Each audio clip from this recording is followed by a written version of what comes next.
sur Radio J. Nous sommes donc en effet en ligne avec le colonel de réserve de Tsahal, Meir Dahan. Bonjour. Bonjour. Merci beaucoup d'être avec nous ce matin sur Radio J. Journée très difficile pour l'État d'Israël et bien au-delà. Alors c'est en ce moment même la Croix-Rouge qui est en train de signer des documents. Apparemment, le transfert est immédiat. 4 cercueils noirs sont placés sur cette scène du Hamas. Encore une mise en scène sordide du groupe terroriste décoré d'affiches de haine antisémite. Peut-être votre sentiment d'abord ce matin, très vraisemblablement, même si pour l'instant il n'y a pas de confirmation, ce sont les corps de Shiri, d'Ariel, de Kfir Bibas qui seront restitués, ainsi que d'Oded Lipschitz. C'est une journée de deuil, de grande tristesse, mais en même temps d'une grande fierté, d'être fier de notre faiblesse, c'est de vouloir ramener tous nos enfants de retour à la maison. Vous allez voir des millions d'Israéliens le long de la route respecter ce passage. Et voilà, le premier but de cette guerre, c'est de rapatrier tous nos enfants de retour à la maison, est en train de se faire, et si Dieu veut, on finira par les ramener tous. Alors par ailleurs, il y a quelque chose qui interroge quand même, parce que c'est vrai que dès le début de la guerre, Israël a dit qu'elle ne libérera pas des terroristes qui sont impliqués dans les massacres du 7 octobre. Mais ce qu'on voit apparemment, c'est que pour la libération de nos otages, il y a certains terroristes justement responsables de certaines prises d'otages notamment, qui vont être libérés. Il y a notamment le terroriste Mohamed Abou Warda, condamné aussi à plusieurs peines de prison de plusieurs dizaines d'années. Comment vous pouvez nous l'expliquer ça ce matin? Je n'ai pas d'explication sauf dire que Israël a toujours dit, le peuple israélien a toujours dit qu'on fera tout ce qu'il faut pour rapatrier nos enfants à la maison. Vous savez, ils ont un mur de fer dans la main. Ils ont une seule balle dans leur pistolet, et c'est nos otages. Maintenant, donc quel argument on peut utiliser pour les convaincre à mettre cette balle dans leur tête? Je ne trouve pas l'argument. Il faut ramener ces gens à la maison. Vous savez, ça fait 503 jours que moi et mon unité, nous sommes occupés avec cette guerre, la plupart du temps à la bande de Gaza, et notamment dans les autres fronts. Et moi et mes soldats, on avait une seule chose dans la tête: rapatrier nos enfants à la maison. Point à la ligne. Il faut comprendre, ce qu'on fait aujourd'hui, c'est pour les générations qui viennent. Ils doivent savoir que n'importe là où ils seront, n'importe ce qui va se passer, on va tout faire pour les rapatrier à la maison. Ok? Cette organisation de monstres le sait. Tous nos entourages connaissent nos valeurs et ils utilisent au maximum possible. Et vous savez, encore, je le répète, j'en suis fier de cette faiblesse. Mais en même temps, il faut voir le grand image. Le grand image est qu'on a carrément écrasé toute la bague de feu qu'il y avait autour d'Israël, si c'est le côté nord, l'Iran, le Hezbollah, les milices, tout autour de nous a été complètement écrasé. La bande de Gaza n'est plus ce qu'elle était auparavant, elle redeviendra plus ce qu'elle était auparavant. Et croyez-moi, je sais de quoi j'en parle. Alors, et c'est complètement écrasé. Alors, il y a paru une information qu'a donnée le Hamas ce matin. Alors, évidemment, c'est la parole du groupe terroriste. Le Hamas qui affirme que, contrairement aux informations qu'on donne, les commandants des bataillons Est et Nord de la brigade Khan Younes n'ont pas été éliminés dans la guerre. Ils ont été présentés lors de la cérémonie. Bien sûr, parce qu'ils étaient cachés dans le tunnel comme des petits rats.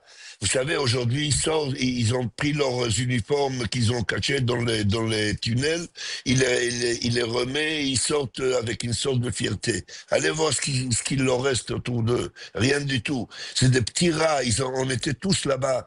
On les a cherchés pour leur faire face. Ils étaient où? Ils étaient cachés dans les 500 km de tunnels qu'ils ont fait au-dessous de terre. Ils n'ont jamais eu le courage de sortir dehors et de nous faire face. Et ceux qu'on a attrapés, voilà où ils y sont, en dessous les débris des maisons là-bas. Alors Eva, pour le colonel Meir Dahan. Meir Dahan, bonjour. Bonjour Eva. Quel est le rôle de Tsahal dans ces remises de corps ce matin? On sait qu'il y a une cérémonie militaire qui doit avoir lieu dans la bande de Gaza, notamment avec le grand rabbin de Tsahal. Est-ce que vous pouvez nous en dire plus? Eh ben, il y a l'unité spéciale qui joint cette cérémonie et qui vont les rapatrier derrière la bordure de Gaza. À partir de là, ils vont être rapatriés à l'Institut Abu Kabir pour être pour le dernière identification finale, qui va être fait très très très rapidement. Je peux vous garantir dans quelques heures ça va être fait. Et voilà, on commence une phase où on commence à recevoir des corps des gens, des Israéliens tués, assassinés. Parce qu'il faut comprendre, il faut le dire. Justement, je voulais vous... Bibas, Justement, je voulais vous poser la question à ce propos. Comment vous recevez la façon dont le Hamas a choisi de libérer les otages, c'est-à-dire d'abord les vivants, les bien portants, et puis plus on avance, effectivement, là, on commence à recevoir les otages morts. Qu'est-ce que vous pensez de cette planification de libération par rapport à ce que ça peut faire, notamment au moral des Israéliens? Ben, vous savez, c'est très pénible. Ce genre de négociation, vous savez, on négocie avec les mains et les pieds attachés. Et on est très condamné dans ce genre de négociations. On a nos menaces, bien sûr, je vous rappelle. La semaine dernière, dès qu'ils ont annoncé qu'ils brisent les accords, en espace de 24 heures, il y avait des forces très très très importants, aussi importants qu'ils étaient le 7 octobre, autour de la bande de Gaza. Ils ont compris le message. Mais à côté de ça, on négocie avec les mains et les pieds attachés parce que ils savent que pour nous, rapatrier nos enfants de retour à la maison, c'est une condition totale. Meir Dahan, justement, Binyamin Netanyahou, hier soir, dans une vidéo postée sur les réseaux sociaux, il a aussi dit: notre priorité, c'est que ça ne se reproduise plus jamais. Vu qu'Israël a les mains et les pieds liés parce que c'est le Hamas qui a les otages, est-ce que aujourd'hui l'armée peut vraiment garantir que ça ne se reproduira plus jamais un 7 octobre, puisque malheureusement Israël est obligé de libérer des terroristes? Il faut jamais dire plus jamais. Il faut toujours penser que ça peut arriver encore et se préparer par rapport à ça.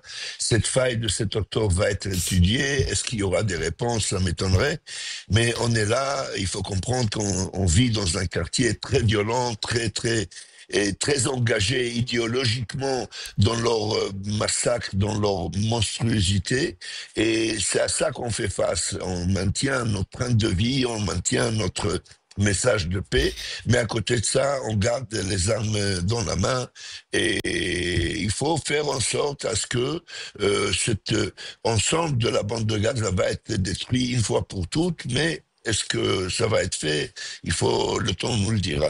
Alors, je voulais vous faire réagir aussi, Meir Dahan, à ces enregistrements de transmission radio entre des terroristes du Hamas qui prouvent qu'ils étaient presque à bout au cours de la guerre, faute d'approvisionnement et d'argent. Et ce qui les a sauvés, apparemment, c'est l'aide humanitaire qui est arrivée. Alors, est-ce que ça a constitué une bouée de sauvetage pour le Hamas? Bien sûr.